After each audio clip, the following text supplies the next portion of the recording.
Hey everyone, Lou here. You know, aren't fictional characters just the greatest thing ever? Sometimes a fictional character is a wonderful way to let you know you're not alone in a situation, or someone to brighten your day and warm your heart, you know? But fam, we're not talking about good fictional characters. Today, let's talk about the top 10 anime characters that I hate.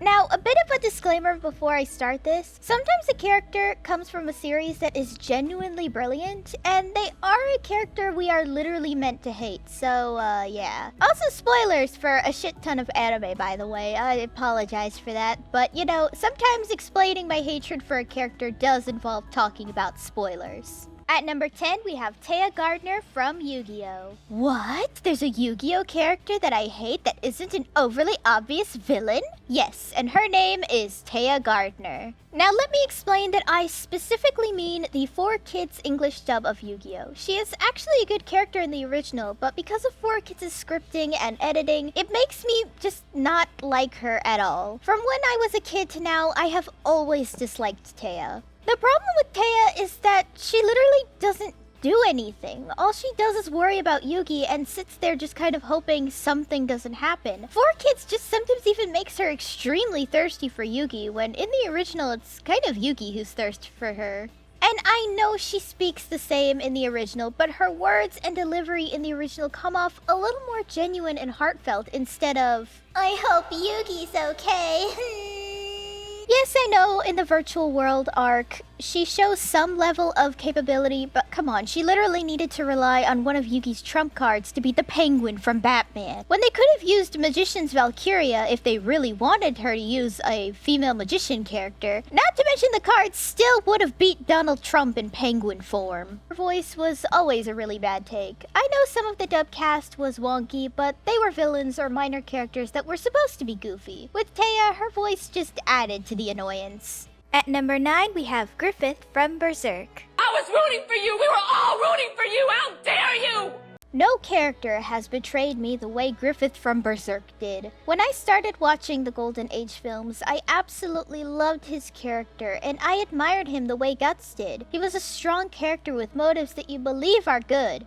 Oh, but the minute something doesn't go his way. Not only is he extremely self-destructive the minute anything goes wrong in his life, to a point where he slept with a princess, this being set in a time period where, you know, sleeping with a gosh damn princess before marriage would get your ass killed, but lets his believed second family also take the shit for it. While it is tragic to see him end up in the state he does, and I understand his desperation, but dude, did you really have to sacrifice the entire band of the Hawk for your dream of becoming king? Yes, we know Griffith is actually a perceived good ruler in the manga, but is having the people you care about get brutally murdered really that worth it? That's not even the worst thing he does. He rapes Casca, brutally if we're being realistic here, right in front of Guts for no other reason than to torture Guts, and this event fucks up Casca so bad that she's mentally a 2-year-old for the next 20 years of this manga's run. He may have Castlevania levels of, did you really need to make him that fucking pretty? But he's an asshole, and I hate the fact that the latest fucking chapter is the bullshit in his kingdom. But he's low on the list solely because he doesn't appear that often, or at least he used to not appear that often. And overall, I did like him before everything, you know, took a huge shit on itself. At number 8, we have Misa Amane from Death Note. Misa is basically the very definition of an anime trope I hate. The very capable female character who gets turned into a waifu for the character and does nothing but cause conflict. And Misa is that character perfectly described. When it was revealed that she was the second Kita, I started to like her and I understood her act, but over time she became a gosh damn idiot. Literally her role after on is just to be Light's wife and hide the death note for him while she lounges around in her gosh damn lingerie for a man who isn't going to bang her. Not to mention she's kinda a yandere, and y'all already know my feelings on the yandere trope already. Misa is low on the list simply because sometimes she does have funny moments, and I really do love her design and fashion style, and the creator realized that Misa is obnoxious, so she's put in less and less as the story goes on. At number 7, we have Ash from Black Butler Season 1.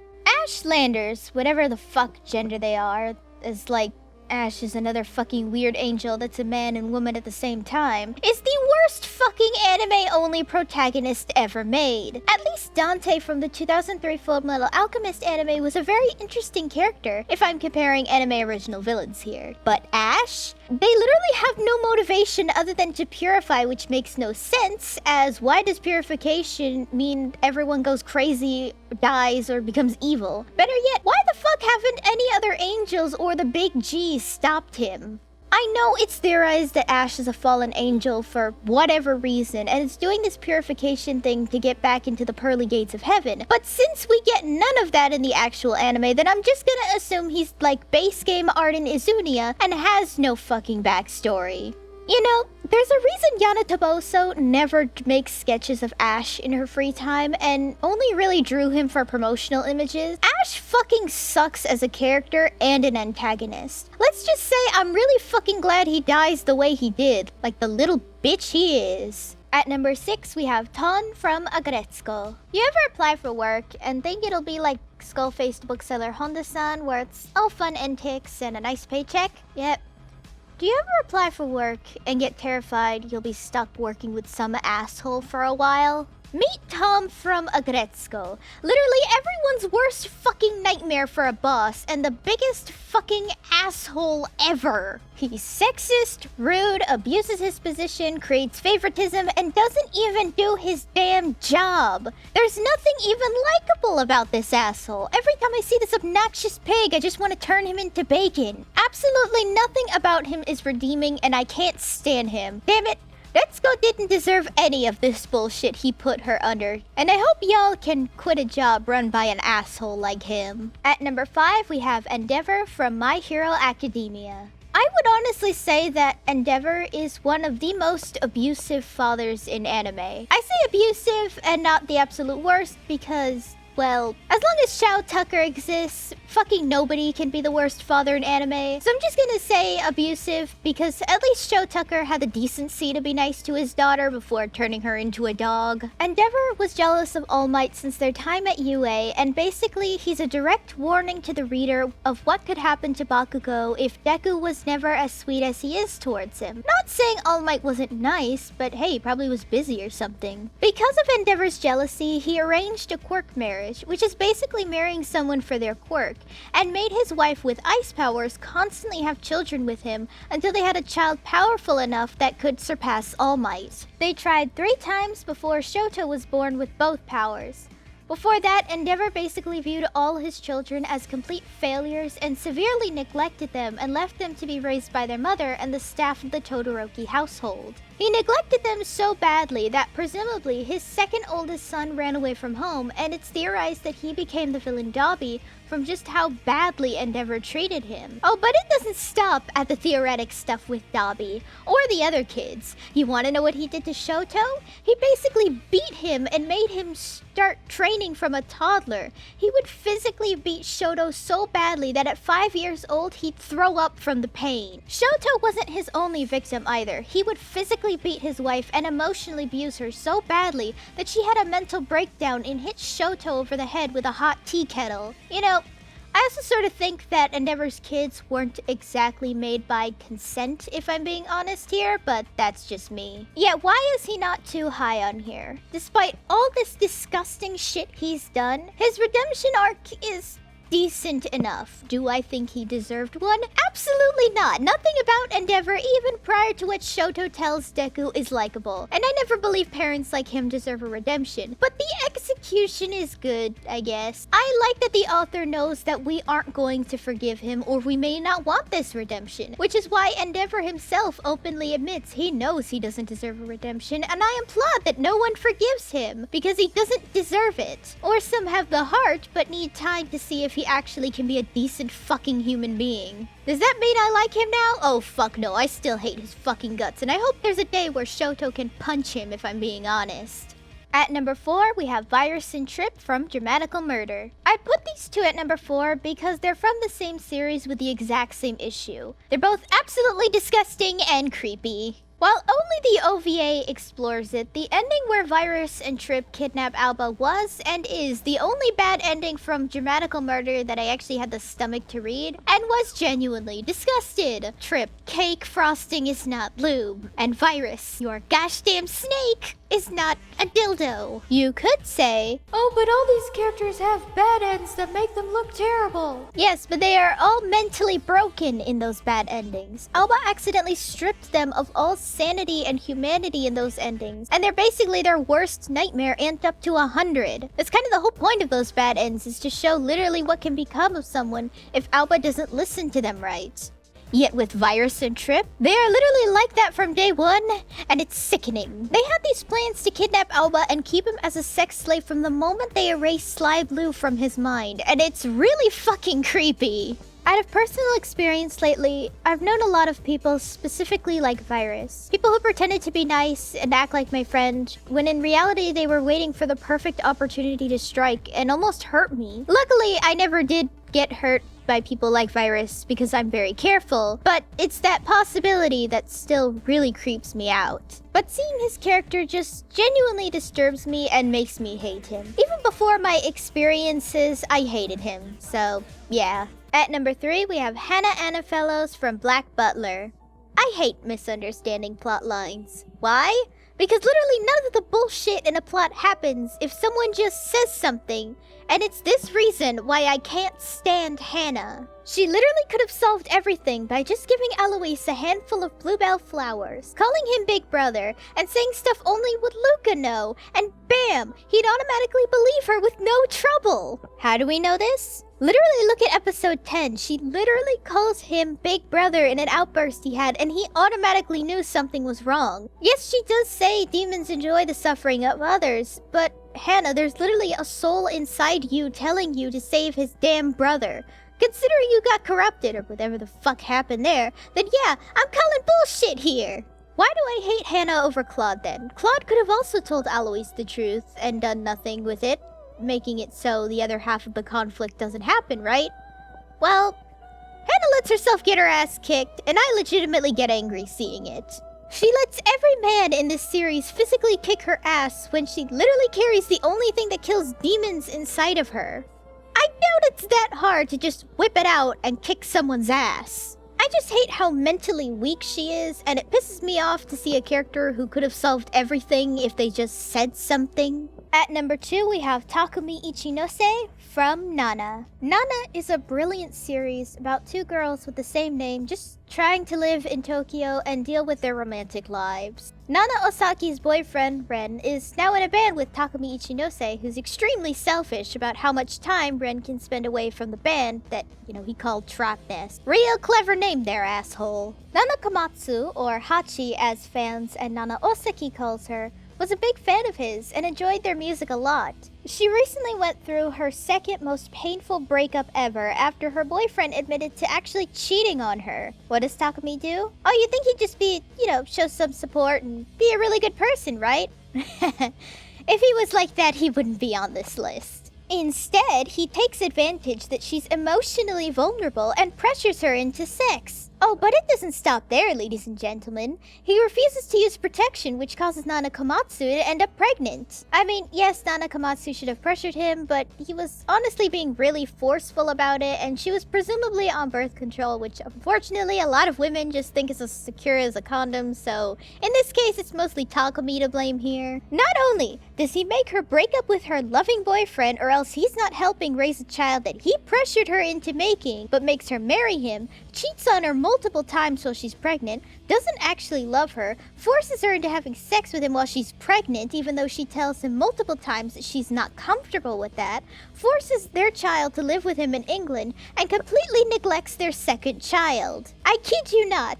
The scene where he has sex with her while she's literally pleading to him that she wasn't genuinely comfortable makes my blood boil. Say what you will that I'm being some kind of SJW here, but that's rape to me. I don't even care that his childhood sucked. That doesn't give you any fucking excuse to treat any woman like that. Takumi is literally a toxic and emotionally abusive boyfriend down to a fucking T. And I don't understand why the creator would give Nana Komatsu a man like that. Sometimes I just hope the creator comes comes back to finish Nana and make Nana Komatsu leave Takumi and have her end up with a man who will actually treat her nicely but isn't a fucking asshole. Yet even though Takumi pissed me off, he doesn't show up much until way later in the series, and didn't piss me off nearly as much as number 1 did. Honorable mentions! These are characters that still bothered me, but honestly I wouldn't necessarily say hate. Either that or they weren't really in the series long enough for me to feel like they deserve to be on this list. The Lobelia Girls from Ouran Host Club. Wow, I can't believe Ouran put Tumblr feminist! Hey, I love Tumblr, but even I can admit the bitches there can sometimes be fucking obnoxious. Mikasa from Attack on Titan. Aaron. Do I need to say more? Satou from Happy Sugar Life. I've mentioned my hatred for her to death on this channel already, but yeah, it's 2019 and I still hate her. Naruto. I explained already in my top 10 anime I don't like video why I hate him. The same with Goku, who I also don't like. Rika from Mystic Messenger. She's not anime, but gosh damn do I hate her. With a burning passion too. Like the only reason I didn't try to make up an excuse to put her on this list is because the recent update did do a halfway decent job at redeeming her and gave her, you know, a redemption where she actually fucking owned up to all her bullshit. Makoto from School Days. Literally the definition of a douchebag. Anyone who tries to justify cheating on anybody else deserves what happened to him because cheating is fucking gross. Number 1, Akito Sohma from Fruits Basket. Now this is something I'm going to say until my dying day. Until the day I am a pile of dust from how old I am. If you're coming from an abusive situation or suffering from a mental illness that does not give you the right to treat someone like shit or take your suffering out on other people, Akito Sohma does exactly this. She, or he if you watch the 2003 anime, takes out her own abuse from the hands of her mother and sort of her father by torturing the other Sohmas. She beats Yuki with a belt as a child in the anime, gouges out Hattori's eye when he wants to get married, physically abuses Kisa to make Hiro mentally suffer, mentally manipulates Kureno, and mentally abuses Isuzu. She also stabs Toru in the arm. These are just irredeemable actions. A character who is literally absolutely evil and no amount of tragic backstory could justify that kind of abuse. Not to mention, Akito is the only reason every character but Ayami, Kagura, and Momiji in Fruits Basket have mental trauma. Even Shigure is mentally traumatized to some fucking level. It doesn't even get better. You'd think after this change, which this change is just Akito admitting she's biologically a woman now and dresses up like one, would involve Akito being mentioned as a decent or nice person in Fruits Basket another, right? Nope. Akito knows her mother is abusive. She knows her mother is beyond any kind of fucking hope. But what does she do? She introduces her son to her mother, which causes Rin to try and physically attack him, and already traumatizing her son and solidifying that Akito is a shitty parent. In a series about cycles of abuse and how to end them, Akito is the worst fucking example of it. At least Endeavor knows he's a shitty person. He knows what he did to his kids was disgusting and completely understands that he's beyond redemption. But Akito? She literally never acknowledges that she did anything wrong and justifies it by using her mother as a scapegoat just because her mother is slightly crazier or blames the curse, which is not how you fucking do it, Akito. Grow up and admit you're a gosh damn asshole who enjoys the suffering of others more than demons in Black Butler. There isn't even anything likable about Akito, even from her childhood. She was nothing but an asshole and already emotionally manipulating people into staying with her or else. Like, even in the finale, Akito just turns into this timid little bitch, and it doesn't even make sense for her character. Overall, she pisses me off, and while I am legitimately hyped to see the Fruits Basket reboot coming in April, I am not looking forward to seeing Akito and her half-assed redemption arc that completely tries to downplay all the fucking disgusting things she did.